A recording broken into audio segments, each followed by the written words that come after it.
বাংলার মাটিতে লুকিয়ে আছে অসংখ্য এবং অগণিত ঐতিহাসিক সম্পদ। প্রত্নতাত্ত্বিক নিদর্শনের জন্য কুমিল্লা জেলা বিশেষভাবে সমৃদ্ধ। এই জেলারই একটি গুরুত্বপূর্ণ স্থাপনা হল ইটাখোলা মুরা, যা আজও দাঁড়িয়ে আছে প্রাচীন বৌদ্ধ সভ্যতার সাক্ষী হয়ে।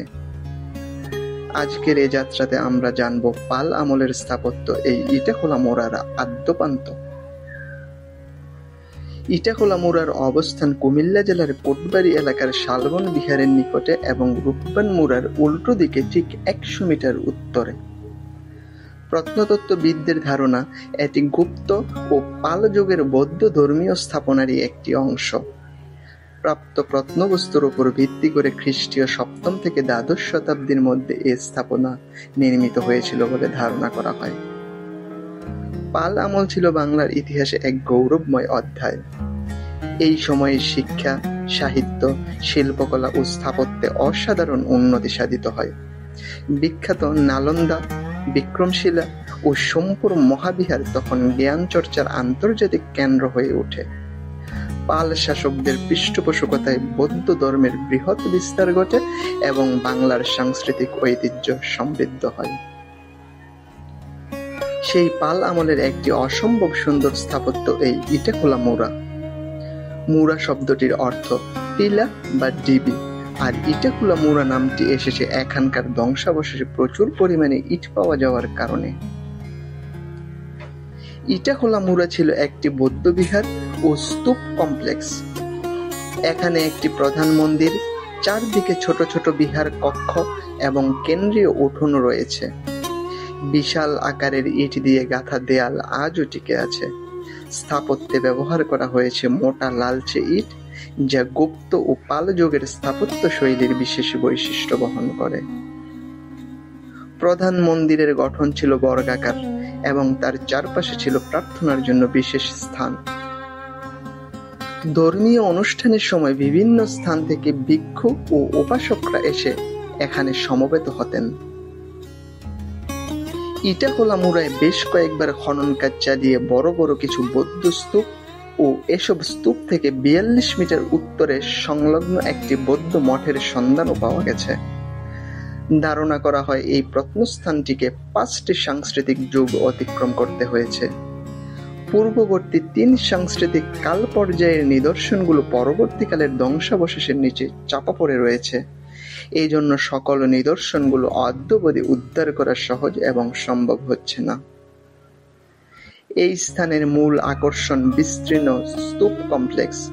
১৩.১ বর্গমিটার ভিতের ওপর অবস্থিত এই স্তূপটি নিরেটভাবে নির্মিত।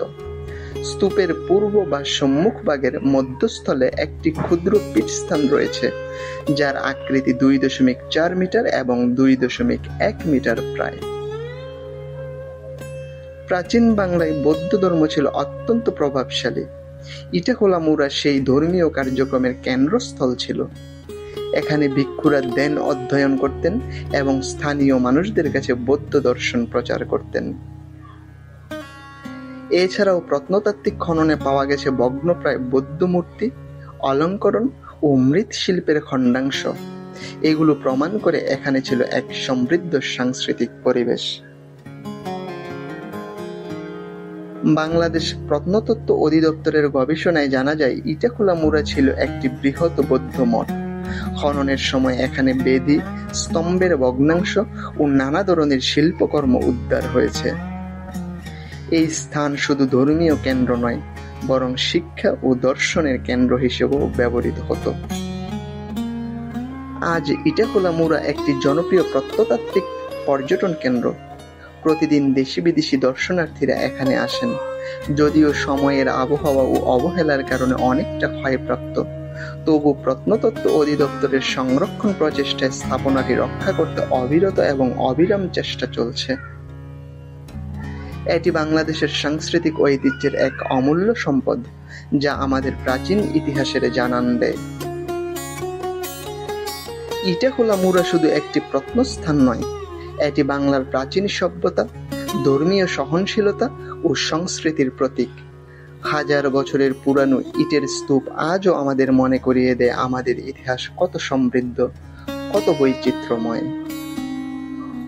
এপিসোডটি ভালো লাগলে লাইক করুন। আমাদের যে কোনো ভুলভ্রান্তি সম্পর্কে অবহিত করতে এবং একই সাথে আপনাদের মনোভাব আর মূল্যবান মতামত ব্যক্ত করতে ব্যবহার করুন কমেন্ট বক্স। বাংলাদেশ সহ পৃথিবীর আনাচে কানাচে সকলকে এই এপিসোডটি দেখার সুযোগ করে দিন শেয়ার বাটনের মাধ্যমে।